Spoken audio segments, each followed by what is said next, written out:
Hey, welcome to the Harry Man Show number 6, where drummers talk drums. Today I have another old friend, joining us. I worked with him in a music store for a long time. Got me into motorcycles and etc. How you doing, Joe Marone? Great, man. How about yourself? I'm good. So I'm happy to have you here. Thanks, man. I'm happy to be here. All right. So not to throw this on you, but tell us a little bit about yourself and your education in Berkeley and all that. Oh, man. Tell about myself. How far back do you want to go? As far as you want to go, man. Well, I grew up in New Jersey and, just suburbs of Jersey guy. And, I started playing drums when I was about 12 years old. Nice. I think it was probably like 6th grade. And I have a younger sister who actually started playing drums before I did. Oh, I didn't know that. Yeah, she's 2 years younger than me. And, I did like Pee-wee football when I was a kid. Really? Yeah. And, because, I liked football, but, we're not on TV. You can't see me, but I'm a pretty skinny guy. And I always have been all my life. So even as a kid, I was the skinny kid. So I started playing football most of the kids started the year before. So everybody had like a year of experience under their belt. And then, I came in and wanted to play, and so everybody had more experience than me, and I was pretty skinny, so I didn't play very much. And I had a friend, Mike, who was a big guy for a kid, even as a kid, and I think he was like too big to play. I think he was like out of the weight class or something like that, Oh, I gotcha. And so for like safety reasons, little kids, he couldn't play. So it's like me and him, like he and I sat on the bench together, Mm-hmm. So we didn't play a lot. But at football practice, there's all the other parents there and stuff like that. So my mom started talking to his mom. He had a bunch of younger sisters as well, and the conversation was like, "Oh, so what do you do with the girls while the boys are playing at football?" And this mom was like, "Well, they do this thing. It's called drum and bugle corps. Do you know what that is?" My mom's like, "Do we know what that is? We're from Hawthorne, New Jersey, which had one of the most active, one of the best." Senior drum corps in the nation. So she's like, "Yeah, we know all about drum corps." And she's like, "Yeah, there's this little junior drum and bugle corps for girls only in the next town over, and that's what our girls do." So my mom started taking my sister to that. So my sister started playing drums that way. Really? And while I was at football, and maybe a year later. I was, typical kid at home, and I was bored. And I think I was complaining to my mom, like, "Mom, I'm bored," kind of thing. And she just says, "Well, why don't you take drum lessons like your sister?" So I said, "Okay." And she started taking me to drum lessons. There was a little music store in our town that she took my sister to for drum lessons. And so I started going. And I just kept going and going. And then, so I only did the football thing for a year because I wasn't getting much playing time in. So that wasn't a lot of fun. So a year later, I was taking drum lessons, but not really involved in too many activities. I think I might have still been in Little League Baseball or something like that. And so we found another drum corps that allowed boys. Most corps do. Being an all-girls corps was a kind of a unique thing to my sister's corps. Oh, really? And so I started playing in drum corps, and it was competitive. We were young. We were all like that kind of tween age, kind of age. And there was a circuit, so we used to travel around to different towns, and we would compete. And of course, we did parades and stuff like that. So I did that throughout like junior high school. And then when I got into high school had a marching band, of course. But I did not join it my freshman year. I didn't join the band my freshman year either, because my drum corps was better than my high school marching band. Mm-hmm. And by kind of a lot. So the marching band, it didn't, I was like, I'm kind of already doing something like that, but better. Yeah. But I did take like a music theory class my freshman year in high school, and I think it was called like music appreciation. I think that was the prequel to like Music theory. Music theory, exactly. Yeah. So I took it, and I really dug it, and it was cool. And it might have been, so by that time, 9th grade, I'd already started playing with some people. Mm-hmm. And, I of course dug it. And, we had, big dreams of rock stardom and all that kind of stuff. Well, I already know what you're going to say, but who was the guy that?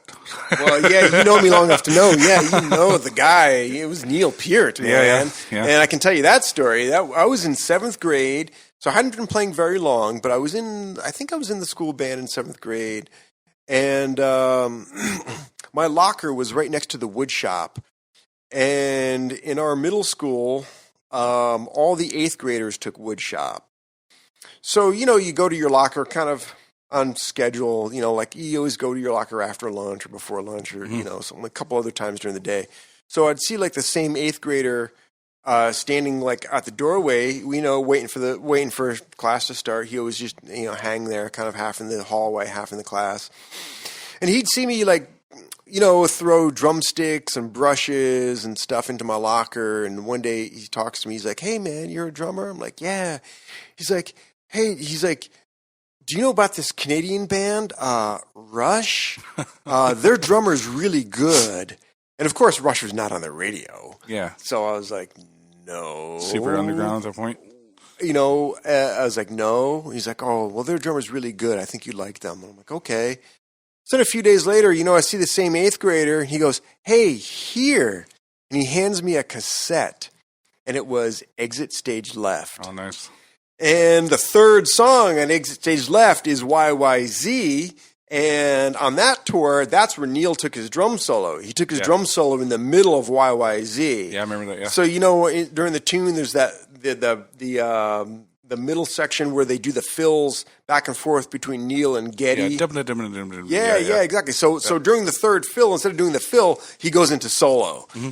Dude, and that stuff just blew my mind. Well, there's that famous YouTube video you can find where he's got that big Ludwig kit.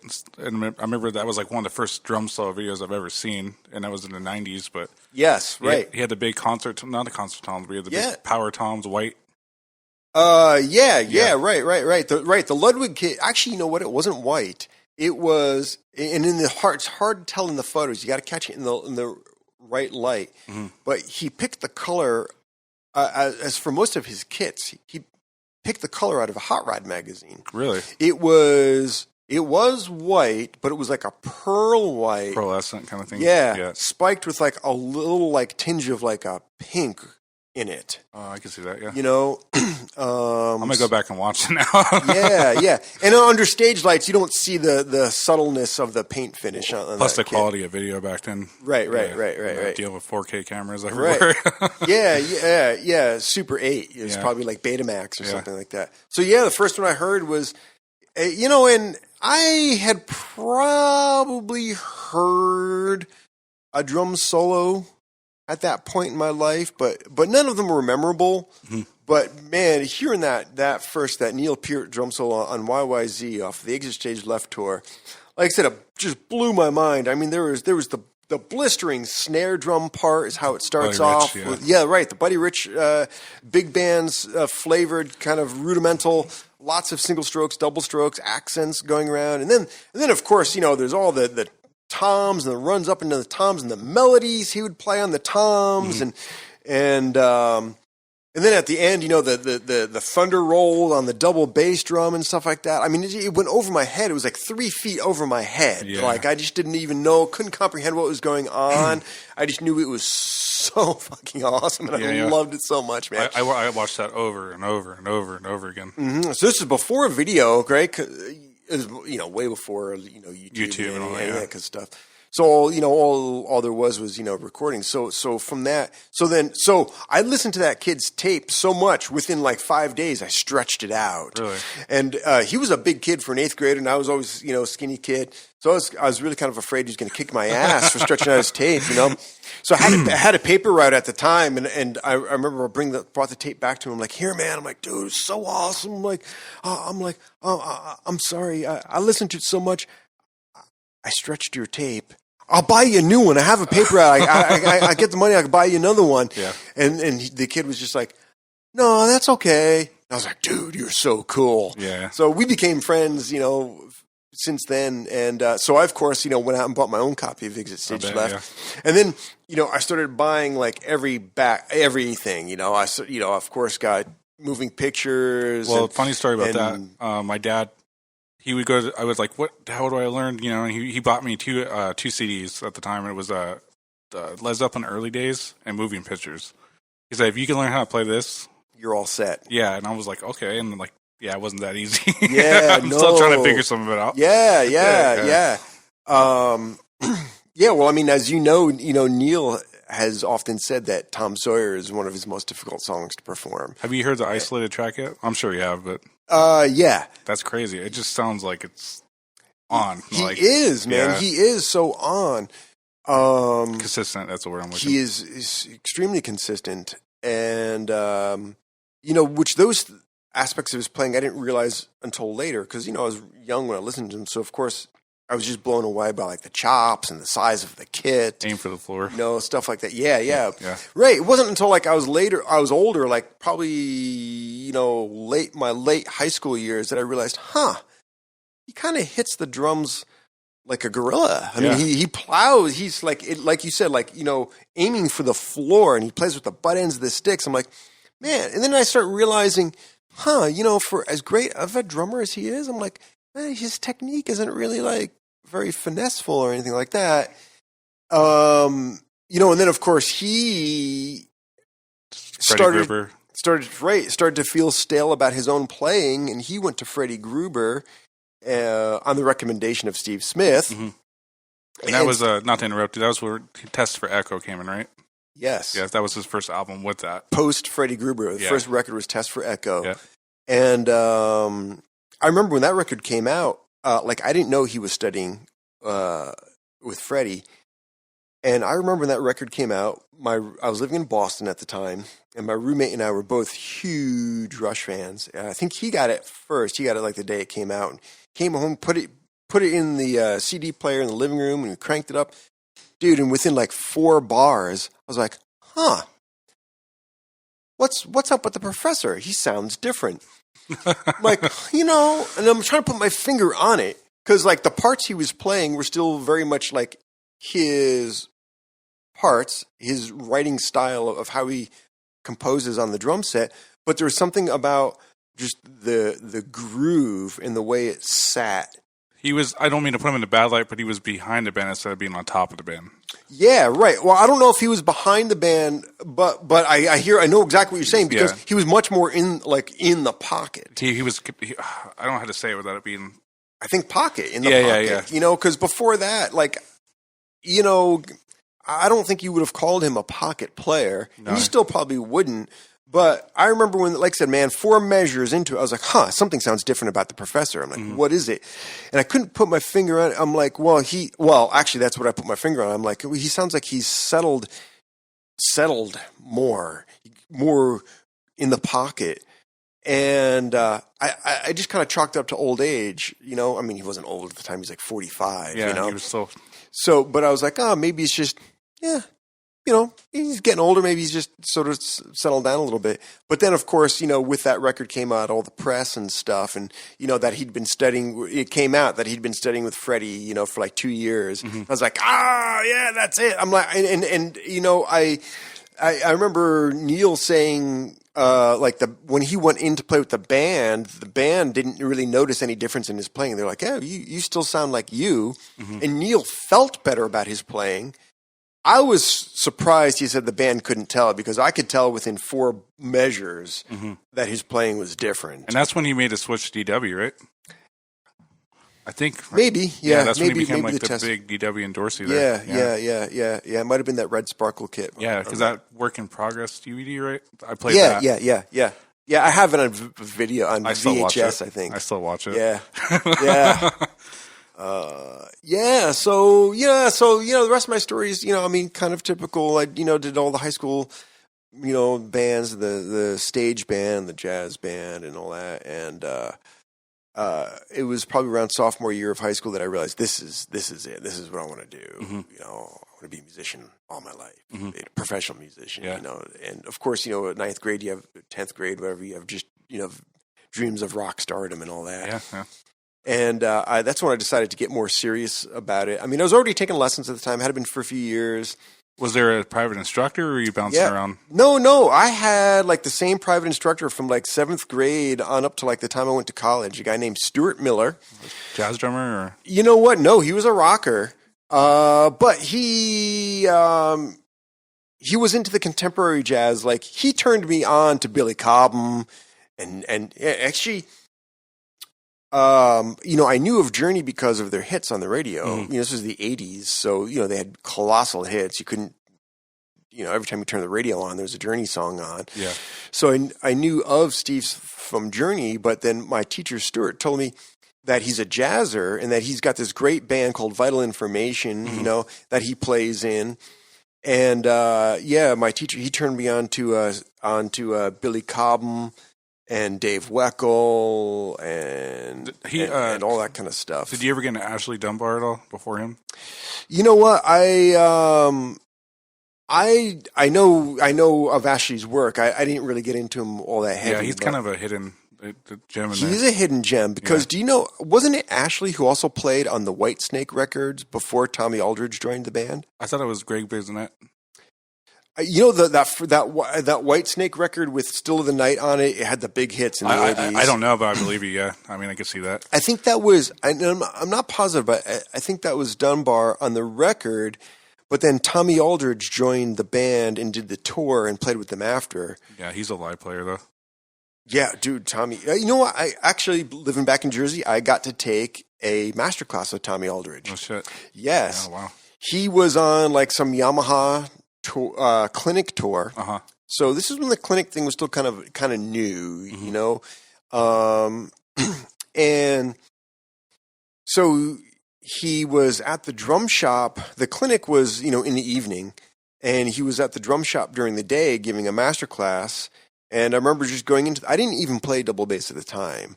I'd kind of thought about it. I kind of wanted to, And I remember going to my local drum shop, and they told me about this clinic. It's going to be Tommy Aldridge. He plays with, at that time, it was Ozzy and Black Oak, Arkansas. He was in something else. It's going to come to me later. Watch. Yeah, I don't know if the White Snake stuff had hit yet at that time. But anyway, so I'm like, well, yeah, I want to take double bass. If this guy's a big double bass guy, I should probably, I'll take this class. How much is it? And they're like $25. I was like, okay, cool, So it was me, and I think there were like 4 other guys in the class. Oh, nice. Right? Yeah. So it's like a room about half the size of the room that we're in, maybe even smaller, maybe like a quarter, maybe like from where I'm sitting to your drum set. And now the cost is like what, $250? Yeah, at least, right, yeah. Right. Which I have a little bit of a hard time going to master classes these days because of that. Because I just remember paying $25 to stand there next to Tommy Aldridge, he's a Southern gentleman. He's from Florida. Really? So he's got this, I think he's from Florida, but he's Southern. He has this thick kind of Southern accent, which, I didn't really know much about him before I took this class. So I just sort of signed up for the class on, the recommendation of the guys at the drum shop who were trying to sell the class, obviously. But, so everybody in the class was playing double bass except for me. Really? I wanted to, and this was kind of like my putting my foot in the water of like, well, let me see if it's cool. And I remember Tommy saying, he says, I don't want to say you have to play double bass to be cool, but it sure helps. Yeah. And I was like, all right, cool. And this is before double pedals, right? No, double pedals were around, but Gibraltar was doing that, all right? Or well, Camco. well, DW had one. And so it's early 90s? No, this was still in the 80s, really? like probably mid or late 80s. I was driving, so it was maybe around 85, 86. And at that time, they didn't have double bass pedals like they did, but DW made this. They made essentially the left half. And what you did was you connected it to your existing pedal. And it worked pretty well. And of course, over the years, pedals got better and better and better. But yeah, that was like, and I still don't really play double bass. I still have a double bass drum pedal. I honestly don't even have a double. It's on there, but I don't even use it. Yeah, I have one on a pad at home, and I use it very seldomly. But I just never really played that kind of music that demanded it, very much. And, it was more like a pop, rock kind of, although I love prog rock. Well, back then the prog rock I liked was Rush. And, were you into Yes and all that too? You know what? I liked Yes. I wasn't as heavy into them, as I was Rush. I mean, again, that junior high school age, I was like tunnel vision, like Rush. Yeah, and it's a little bit hard to follow Yes compared to Rush, you know what I mean? Yeah, I dug it. And then, like I said, I started getting into the fusion guys like Billy Cobham, who's a great double bass player, and that stuff. And so, as I mentioned a bit back, I knew that I'd wanted to go to school, college for music, and I'd always wanted to go to Berkeley. But, typical high schooler, my parents had split up at the time, and so it just really didn't look like it was in the financial future of getting to Berkeley, So I went to a local state college, and that, had a good music department and, good reputable drum department. In fact, Bill Stewart graduated from that school. It was William Patterson College in New Jersey. Oh, really? And but I absolutely hated it because I wanted to go to school for music, but I wanted to go to learn how to play better and stuff like that. My parents were all about the real job kind of thing.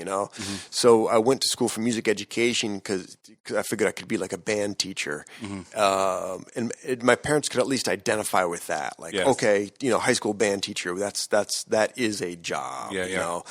So, but at the state college, they kind of had two programs. They had a classical program and a jazz program. And of course, I wanted to play jazz because more drum set. And they're like, so you can choose. I'm like, great, I want to do jazz. And they're like, except education majors. You need to take the classical program because you need to be familiar with all, the wind ensemble repertoire and string repertoire and stuff like that. They go, but on your private instrument, you can still study jazz. I was like, great, I'll do that. And they go, except drummers. Because percussionists need to be familiar with all the marimbas. Yes, exactly. Vibes, marimbas, timpanis, all that kind of stuff. So I was like, all right. So I did it, and I just hated it. I didn't like. To me, it was like 13th grade. And at that time, I was, by then the fusion bug had totally, I was totally bit by the fusion bug. So it was way like that Chick Corea Electric Band record came out, which again was when that came out, another 3 feet over my head. I didn't understand what the hell was going on. Yeah, and that's who's on that? Weckl. Yeah, okay. Weckl. Yeah, and so that's what I wanted to play like Billy Cobb and Dave Weckl and stuff like that, But then we're like playing percussion ensemble stuff, which is cool, but it's just, it's the opposite of what I wanted to do. So I did that for like a year or two, and I totally hated it. I was totally miserable, and I got terrible grades, and I was like flunking out of school. And so my dad got sick at that time. So third year of school, I didn't go back my third year. I just stopped, and I was just floundering. I was playing in a cover band, and I was working at a local outdoor store, sold camping gear and stuff like that. And my mom really wanted for my sister and I to go to college and all that kind of stuff. And so anyway, I was just taking up space. I was just wasting time and space. And my mom, she suggested it. She said, "Hey, why don't you apply to Berkeley?" And I was like, we can't, I can't afford it and stuff like that. She's like, well, why don't you just apply and see, if you even get in, So I did. I filled out the application, and I got accepted, Really? on the merits of my application. I didn't even have to audition or anything. I think going to the state college for music, previously, helped because it was, a reputable source. And I got a glowing letter of recommendation from my private teacher. And, my dad had passed from cancer. And, Sorry to hear that. But yeah, it was a long time ago. He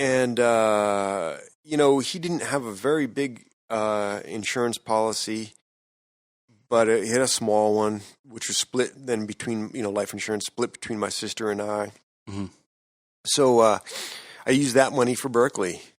And it didn't pay for all of Berkeley. It only paid for about a third of it. Wow. But it was a big help because I got scholarships for about another third of it. Mm-hmm. So then I only had to pay for so then I took out student loans for the remaining third. Mm-hmm. So I moved to Boston and went to Berkeley and and the cost of living in Boston, was it easier back then, or is it? Oh no, dude. Well, no, put it this way. So I moved to Boston in 1990, right? 30 years ago now. And I lived in a 1-bedroom basement apartment for $600 a month. Jesus. No utilities included. Wow, so about... That was 30 that years was a ago. cheap one. Yeah. 30 years ago. Yeah. Oh, yeah, right. Yeah. It was in a neighborhood with a lot of students. And so that was sort of the affordable student living part of town. So you're probably talking about $2,000 or $3,000 now for the same thing? Exactly. Yeah. Yeah. Actually, you know what? I looked it up recently, and they were like, "You're right, like $2,500 to $3,500." That's the same issue because I wanted to go to MIT and not MIT, but musician MI. Institute. Yeah. Yeah. Yeah. And it was like $2,500 for like a 2-bedroom run like shack. Yeah. And that's split. Yeah. And I was like, "There's no way." Yeah. Yeah. I went to 2 of the open houses. I actually did a master class with Ray Lazier there. Oh, yeah. Who else was there? Oh, Jeff Porcaro was there. I met him. Jeff? No. Joe Probably Porcaro. Joe Porcaro. Yeah. The same name, right? Yeah. He was his father. Yeah. Joe was Jeff's dad. I met him there, and I didn't really know who he was at the time until I was like, wait a minute. Yeah, I was like, legend. Whoa. I was like hanging out with that guy, and then who else was there? I think Tony Royster was there that day, too. Oh, cool. So that was a cool experience, and I really wanted to go, but it just wasn't. LA is just a different animal, and, Yeah. working at a coffee shop making $4 an hour trying to. Yeah. I mean, at the time I lived in Boston, it was more, the cost of living was more expensive than LA. It was New York was number 1, San Francisco, Boston, LA, and then I think maybe Chicago or something like that. So it was, yeah. And I had planned on moving back home after graduating, but I didn't. I ended up staying in Boston for like 15 years. Really? Yeah. I didn't know that. Yeah. I lived in Boston for 15 years. After graduating, I had day jobs to, pay the rent and stuff like that. But, I was playing in like 2 and 3 bands at a time. And then those were original bands? Well, a combination of both. Some original, some covers. Some jazz bands, which also played some original compositions. Oh, nice. And some jazz standards. The rock bands I was in some were original and some were covers. I played in a parade band that got a couple of gigs a year. I got paid to play in a parade band, playing like Dixieland style kind of stuff. Really? And then I started doing sessions. A guy I played in a band with, a bass player, started doing these sessions for an audio engineer named John Bono, who has a gold record from doing a movie soundtrack, and he was excellent engineer. But he got linked up with some songwriters that that were trying to get their songs sold, and were doing demos and stuff. So they needed a drummer, and Mike invited me, and so I did one session with them. Didn't know, I just kind of thought that, didn't know if I'd do any more. It was one session. So we went in and we played on somebody's original somebody's original compositions. And then we got called to do more and more and more. So then it got to the point where, like, every few months this guy was cranking out, like, 3 or 4 songs. So every few months, we'd go in and record some more songs. And then it became like, a showcase for, there was like a singer that was trying to, get signed and stuff. So there was a piano player who wrote the songs and the singer who was, like in the same, he was trying to get his songs sold. She was trying to, get signed. So she was singing on them. And then, me and Mike and, a guitar player from Boston named Tony Savarino, did the sessions. And I tell you what was really great about it was a couple things. One was John was a great engineer, and so he's producing these things as well. So he was wearing 2 hats, producer, engineer. But we played in the best studios in Boston. Really? Oh yeah. Any notable ones that you can remember? Yeah, well, the names of all, and this is a long time ago, so yeah, I'm sorry to spring that on you. Remember the name of them. What was like the place though in Boston? One of them was on Boylston Street in Boston. It was in the Back Bay. It was right across the street from like where WBCN was, I think it was BCN. And it was the same studio that the Cars recorded at. Really? And I don't remember the name of it when I was there, but studios are like bars, where like they change names every 2 or 3 years. Somebody else, they get bought and sold, and all that kind of stuff. But it was a great studio, and we did some tracks in there, and then there was another one. I think it was called Sonic Temple. And this was all like downtown Boston? I don't know Boston too well. Kind of. Actually, the one whose name I can't remember, on Boylston Street was in the back, what they call the Back Bay section of town. So it's not like downtown where the financial district is, but it's actually right near Fenway Park. Oh, nice. Yeah. It's like literally like 2 blocks from Fenway Park. And the other one, Sonic Temple, was a great studio. It was big. And they used to do a lot of, like the Boston Symphony and the Boston Pops used to record in that studio a lot. Really? One, because of the size, but I mean, it had huge high ceilings and the acoustics in the room. The room was tuned. You could see baffles and strategically placed, places around the studio. And we did some tracks in there. Actually, if you remember, like 10 years ago, sample libraries started coming out to use on computers. If you want to trigger synth sounds from your synthesizer, introduction of all you bought a library of string sounds. Gotcha. And drum sounds and horn sounds and all kind of stuff. I forget who put it out. It might have been Steinberg. It was one of the major manufacturers, but they recorded all of their samples in that studio in Boston. And I think that was in the neighborhood called Roslindale. I don't really remember. I think it was Roslindale. Nice. But yeah, great studio. And, it was great recording there. And, so you moved to Phoenix after that, right? Yeah, well, I had Philadelphia in the middle. So, I got a job with, I was working at a big music retailer. Mm-hmm. And I met you because you were traveling and stuff. Yeah, exactly. Right. So I had, starving musician playing in 2 and 3 bands at a time. I was giving lessons on the side, and my straight job was, working in a music store. Mm-hmm. And at first I was just, a sales guy like everybody. Mm-hmm. And after a couple months, I got promoted to a department manager. I started in their audio department selling pro audio. In like 3 months, their drum manager had left, so they made me the drum manager. That was a great job. I like being a drum department manager. That was a cool job. I mean, I did it for a while too. Yeah, I know you did. Yeah. Remember Rudiment? One of my favorite jobs. Yeah. I thought that was cool. Yeah. Yeah. So I got promoted through that company to an assistant store manager and a sales manager, and I moved from store to store to take these promotions. And then I was at a big store in the Boston area, north of Boston, Danvers, Massachusetts. And I was there for a couple of years, and then this opportunity came around to join a team that they had called the product specialists. Mm-hmm. And what they were was, experienced sales folks who had a lot of product knowledge would travel. You got a territory, and you travel from store to store, and you would train the sales associates on product knowledge, merchandising standards, salesmanship, things like you used that. to make me nervous as shit. Really?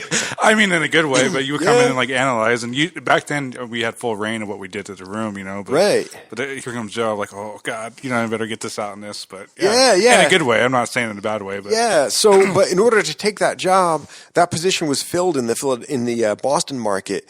So they moved me to Philadelphia, and I had a territory. I had all of the Pennsylvania stores. I had a couple stores in South Jersey, and I had a couple stores in New York State, like Syracuse, Rochester, Buffalo, like the upstate stores, not the city stores.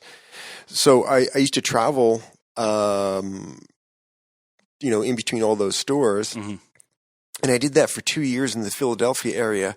And then the company went through some changes, and they cut that team down in half. They're like, hey, there were 18 of you guys. Now we're going to run this with only 9 of you. Was Mike Nealon on there with you? Mike Nealon was one of them, right? Yeah, he was a Southwest guy, right? Right, and that's how I got this gig was, so they only kept like half of us in that position. They moved Mike into a position in corporate, in the purchasing department. I think he helped buy like drum accessories or something like that. I still talk to him time to time. Yeah, I haven't spoken to him in a while, but yeah. He's a great drummer, by the way. Yeah, I mean, I went and saw his Police Tribute band. Yeah, me too. A few years ago. Yeah. Great, killing it. Yeah. That was a side note, but I just want to plug that for him. He's a good guy too. Yeah. And so I took over his territory in the Southwest, and that's how when I met you, and like I said, they moved me out here to Arizona. And, unfortunately, once they moved me to Philadelphia, I really didn't play because, the job I was traveling so much. I mean... Yeah, you just got your place and you go in and out, yeah. Yeah, exactly. Right.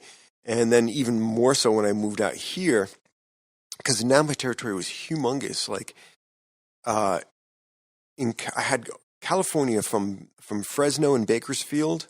I forget which one's further north. Bakersfield, I think, right? Bakersfield's north. Further north of Fresno? Yeah. So I had from Bakersfield. No, Fresno's north. I'm sorry. Okay, so I had from Fresno all the way down to San Diego. So all those guitar centers from Fresno to San Diego, and then east to El Paso. Wow. And I had that whole southwest corner. So I had all the Arizona stores. So they originally wanted me to move to LA, but as we were talking about cost of living, earlier. The cost of living in Philadelphia was noticeably less than Boston. Really? Oh yeah, noticeably less. I've been to Philly and it just wasn't for me. Yeah. Oh yeah. It's a real East Coast city, man. Yeah. I don't think I would survive it. Yeah. No, it's not your vibe. Yeah. And I didn't even really get to hang out in Philly that much when I was there because I traveled so much. So like I said, I did that there for 2 years, and they moved me out here, and that's where you and I met. And just another side note, I grew up with all those guitar centers in California, so I was. I'm familiar with the Ranch Cucamonga. Right, that was my store. What was the other big one? We used to go to Ontario. Yep, I think. Yeah, Ontario. That was my store. 3 or 4 that we would. So yeah, I'm familiar with that. Like I said, every GC from Fresno South was in my territory, so I had to travel them all and see them all and stuff. So did you see a big culture shift from like Philly to like the Southwest? Yeah, definitely. Yeah, I mean, imagine. Yeah, well, not just Philly, but like I said, grew up Northeast. Grew up in North Jersey, moved to Boston, lived in Philadelphia. So then moving here to like Arizona, it was definitely a big culture shift. Did you see more of a demand for certain things, or like what drumming wise, or was it just more like prominent on the East Side? Do you think? I think it was.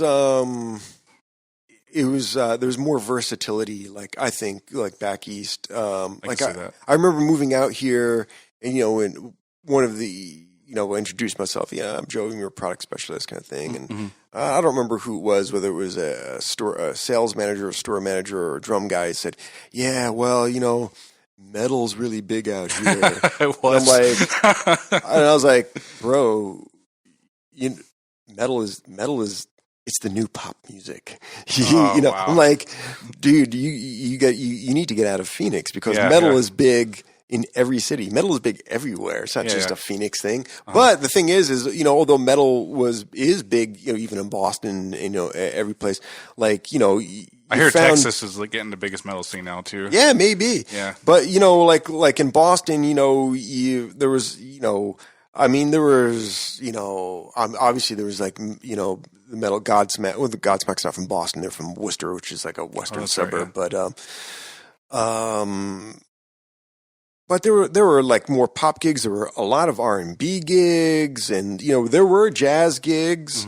Mm-hmm. You could play. You could be into other things other than the popular music and still gig. Yeah, another funny story is I remember you used to see different bands, and you were like, I couldn't find the place that it was. I kept driving by a shopping center, and you weren't used to seeing like venues and shopping. Oh yeah, yeah. Right. That's totally Out here, everything's it's strip mall. Yeah, that was weird. Culture out here, but like going to a bar in a strip mall. Yeah. We just didn't. It just wasn't like that. Like Felt, back east, different. The East Coast is probably more of the old school kind of like storefront. Yeah, definitely. So here I am, and after I got settled here for a couple of years, so that product specialist gig. So like I said, they broke that team in half, and I saw the writing on the wall. Then I was like, oh, this thing's not going to last. I'm going to get rid of all of us, and that's what happened. And that's actually why I moved to Phoenix, was because I didn't want to be in LA and like out of job and looking for a job again and stuff like that. That's rough. The cost of living in Phoenix was modest enough where I was like, well, if I get like, I can make it out here. Yeah, it's like post 08, right? Yeah, it was probably 08 that I moved here. Yeah, that's the best time. It's like 08, yeah. And so after being settled out here a couple of years, I started playing in bands. I played in a cover band, and for maybe like a year and a half, and then when that thing disbanded, I didn't play in bands for a little while. Then started playing in another cover band, the Hitmen. I did that also probably for about a year and a half, and then same thing. Kind of went for a little time, without it. And then, I started working other retail jobs outside the music industry, and I absolutely hated it. Yeah, it's rough. Yeah. Retail like outside of the music industry was just not for me. So I went back into just being like, I was kind of frustrated and angry. I don't really even know. But, I imagine, yeah. I feel it too day to day. Yeah, so I'm like, I'm just going back into being a drummer, and I started applying around town for teaching positions because it's what I had done. And I applied to 3 places, and like the same week, all 3 places hired me on. So I started teaching at the Phoenix Conservatory of Music. Oh, nice. Guitar Center stores, nice. And School of Rock in Scottsdale. And are you able to still give private lessons? And I still give private lessons on my own, out of my own home. And just to reach you, what would be the best way for anybody? Really, probably Facebook. Yeah, Joe Marone. Yeah, Marone. And I'll tag you in the videos and all too, so cool. Reach out to you. Yeah. I'm on a bunch of the Facebook community groups. There's the one that you and I are both on here in Phoenix area drummers. That seems to be the prominent one here too. Yeah, right. In Phoenix, it probably is. I don't know if there is another one. There might be, but I don't think in so. Phoenix, but there's that Facebook community drummers, which is drummers all around the world. And then there's a couple for like there's one called the Drum Teachers Lounge, which is like for drum educators.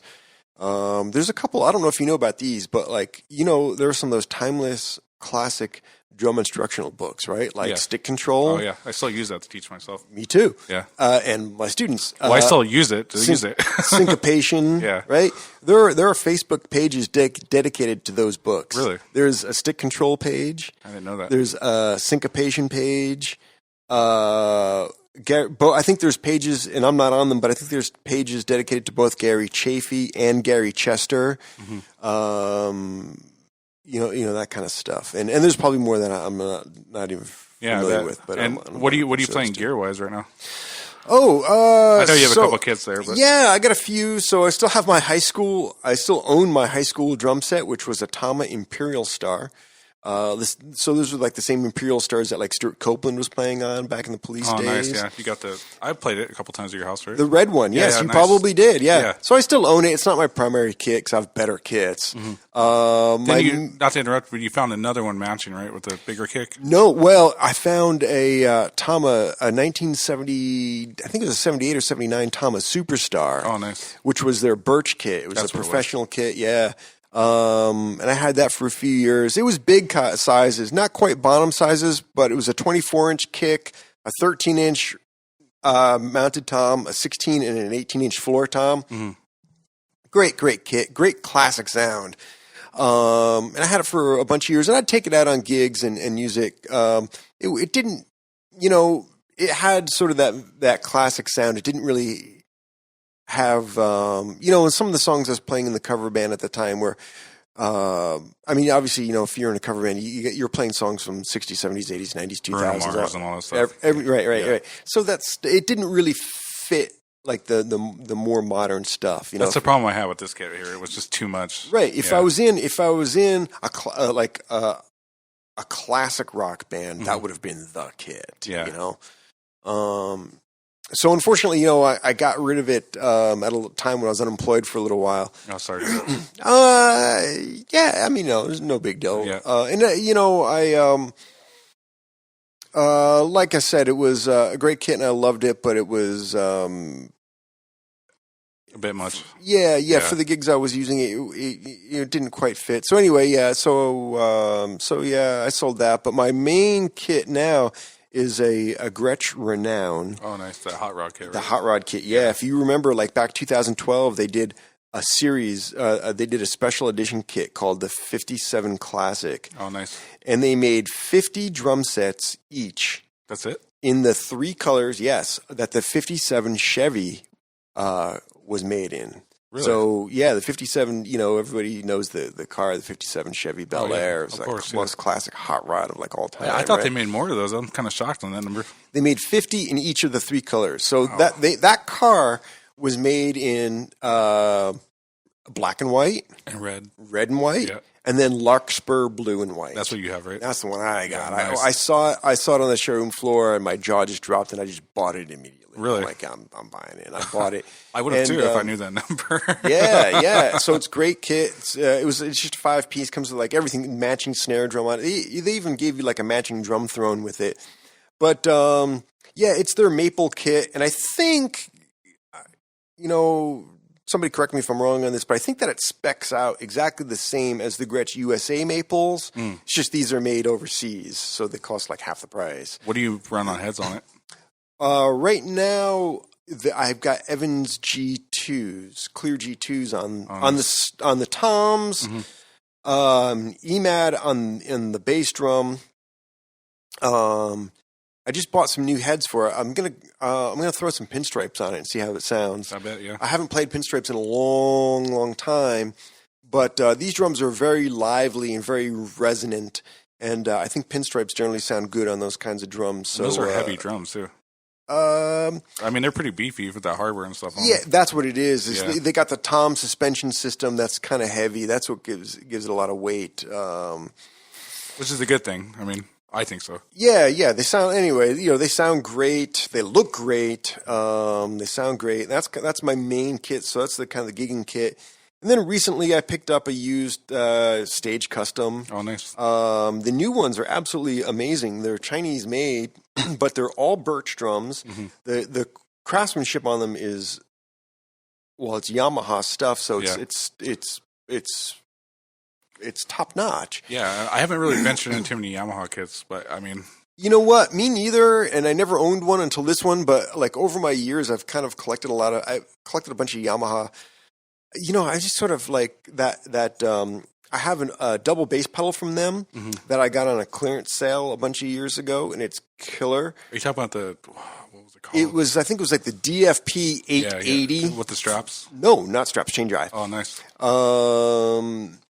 And I I own a couple of those HS 740 hi-hat stands. Oh, nice. Which I think is like the best single brace, hi-hat stand that you can get. And a bunch of years ago, I got a Yamaha Absolute Maple custom snare drum. Really?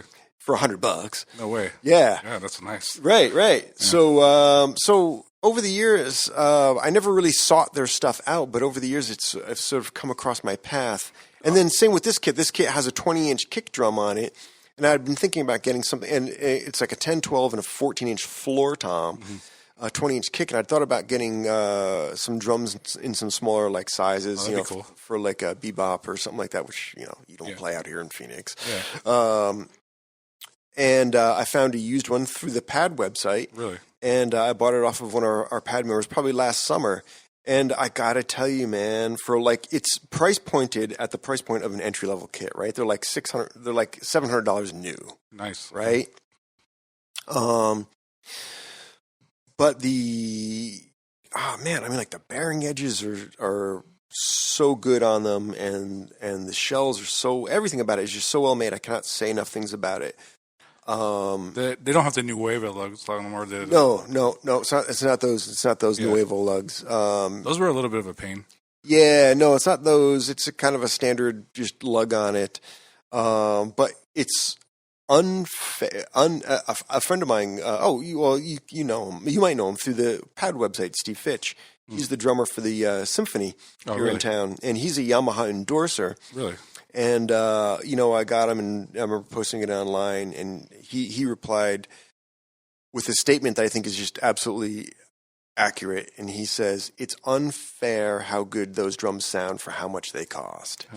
And he's absolutely right. It really is unfair how good they sound for how cheap they are. Mm-hmm. So anyway, that's sort of my second kit. Sometimes I gig with it, but for the most part, it's set up at home, and the Gretches remain packed up because the band, when there was gigs in town before this whole pandemic crap, that band gigged every weekend. So I had one set up, one packed up.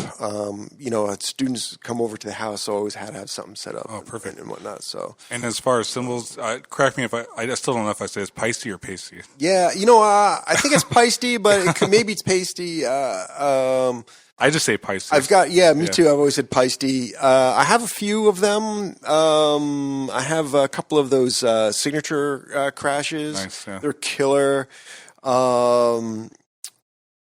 Zildjians are what I have the most of. I've got like 4 Zildjian, ride cymbals, and a couple of, obviously crashes. Hi-hats. I got, I have a pair of New Beat hi-hats. That's what I have on that I scored. Right, same thing. Scored them for like $100 a bunch of years ago. I have a pair of K Custom dark hi-hats. They're absolutely gorgeous. Nice. For snare drums, I don't have a huge collection, but I think I have like just one of everything that you need. I have a Ludwig LM400, right? The Superphonic, right? Most recorded snare drum in the world. New Beats, most recorded hi-hats in the world. What more do you need? Yeah. But then I've got that. So for my metal snare drum, I've got that, the Imperial Star, which is a chrome over brass drum. I have a a Pearl Sensitone Classic in bronze. It's like a 6.5. The snare that came with the Gretsch is a 6.5-inch maple drum. And you got the ups and downs on everything, so it sounds like you're solid. Yeah, right. Yeah. So, so that's kind of my rig. And just back to lessons, what books do you use to teach, or what are your go-tos? Well, you know what? It kind of depends on what location I'm at, because some of the locations I teach at have their proprietary books. I forgot about that. Yeah. So I'll use those when I'm kind of at those locations because they're good. They're all, anybody who has a proprietary book, it seems like they're all getting them made by Hal Leonard, exactly, which is been around forever and ever, and they make fantastic products. But I will still always use stick control. Yeah. And same with syncopation. you know, I know like I already asked you that, but yeah, I just wanted to some guys, you know, that maybe went to school for music might know that there's like an unlimited number of ways to use that syncopation book. You know, like if anybody took some drum lessons in like junior high school, used syncopation and then like quit, the way that you used syncopation in like junior high school, that's like the first way you use it. Okay. The second way you use it is you go through the book in cut time. And then the third way, and then, you know, then after that, it's like, you know, how creative then you can, what we did after that was we turned the book upside down. Instead of reading it as, you know, as your bass drum. And then, you know, when I got to Berkeley, it was, I remember like my drum teacher saying, okay, you got to get these two books. And it was syncopation and stick control. And I didn't own the stick control book at that time. But I was like, oh yeah, I got syncopation. I went there a long time ago. And I'm thinking like, that's kind of funny. Like I'm at like the, you know, world's most renowned music school, and they want me to get syncopation, which I went through in like junior high school. But I didn't understand what I didn't know is what I didn't know. All the hidden like doors on that. How many different ways there are to use that book. And it's like, oh my God. So it's like if you have a creative teacher, that book can be used for like a million things. And so yeah, I still use that. Still use stick control. You know, for drum set, I still like, you know, classics. I still like the Carmen Apiece book. Oh yeah, Realistic Rock, right? I mean, that's been around for like generations. I still watch his videos he puts out recently. Oh yeah, I've seen a couple, but not very many. But yeah, Carmen's breaking down like Rod Stewart beats and stuff. Yeah, exactly. You know, and drum lessons are much different these days than like when I took them as a kid. So I don't know how they were when you were a kid, but I know when I was a kid, like they just wouldn't start you on drum set. No, we had to start with like cymbals and we had to start with a practice pad. Yeah, bass drum and snare, like a practice pad or a snare drum. And like I remember, you know, the teacher saying, oh, you know, it'll be like a year before you actually play the drum set. And that was kind of common at that time. You know, I mean, I read stories now on some of my heroes and they tell the same story. They're like, yeah, when I was a kid, you know, the drum teacher said, you know, you have to spend like a year on the pad before you can play the drum set. So that was not uncommon. That was a thing. And, you know, like before you played the drum, you had to learn all your rudiments. 43 of them. Well, 40 of them now is like the official. But I remember when it was like 26. Really? Yeah, and actually, I don't know if you know this, but believe it or not, the original list of rudiments started with only 13. Really? It went from 13 to 26, and now it's at 40. I didn't know that. And it'll probably, I don't know if it'll stop, but you know, now it's like there's so many variations, hybrids and stuff like that aren't on that list of 40. But yeah, so it's like, you know, we started reading like this is I mean, it starts everything like this is how you hold the sticks, this is a single stroke roll, this is a quarter note. Did they force traditional on you? No, I was already playing it. I took lessons for a little bit in the public school before I started with my teacher. And at that time, you know, public school, they taught you traditional grip. At least my teacher. Well, they did to us too. I mean, they were like on it if we weren't doing it, but right. And I obviously watching MTV. I wanted to be like the guys on there. So. Right. So this was like the the 80s. So pop music, you know, well, like Ringo was kind of accredited with the guy. He didn't invent match grip, of course. No, but he made a commercialized a little bit. Right, because, you know, I mean, all of a sudden, like, everybody saw him on, you know, Ed Sullivan and stuff like that, and here he is playing, like, matched grip. So, I mean, that's actually, honestly, the natural way to pick up sticks is matched grip. Traditional grip was a necessity. Because of the tilt of the snare. Because of the tilt of the snare drums back in, like, colonial times. You know, you couldn't play matched grip because your arm would be up in this way, or it would be, like, up in the air, and you know you couldn't march for like 10 miles like that. Yeah, I never hosted that way, so you could shift your weight and stuff. Right. So the traditional grip was the way that you held the stick in order to play the drum. But that's how I learned. And my private teacher, did teach traditional grip.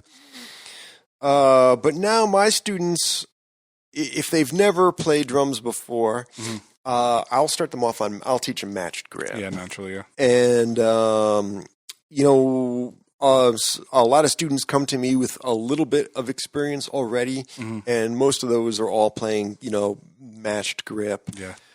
If a student asks me to teach them traditional grip, absolutely I will. And in fact, I have a student who came to me. She's a high school student, and she specifically came to me for traditional grip. Oh, nice. Yeah. Because she, like her freshman year of high school, all she got to play was the bass drum, right? On the downbeat. Typical, high school, like the seniors get to play, the better stuff. So anyway, she didn't like playing bass drum, and she also had the desire to be the section leader. And she had a little bit of a fire, I don't know what fire in her of like, hey, I just want to beat the boys kind of thing, know? So she came to me to study traditional grip, which she'd learned in her high school, but to refine it further, and she did, and she's done really well. And I haven't seen her in a couple months now because of this pandemic kind of crap. But I did hear from her mother that she did make section leader. Oh, nice. And unfortunately, I don't know what's going to be going on with band marching season this year because I heard that they canceled it essentially. Really? Yeah, I forget the name of the organization. It has a bunch. There's an acronym for it, like ADOBA or something like that, and it's essentially it's like the Marching Band Association. Oh, wow. For Arizona, canceled marching band season. Wow. So there's not going to be that competitive kind of season. I'm sure there will still be some type of marching band in high school because they use them usually for like pep rallies and football games. Although I don't know if that's going to happen. Yeah, I it's don't know all if up in the air right now. All that kind of stuff is a mess.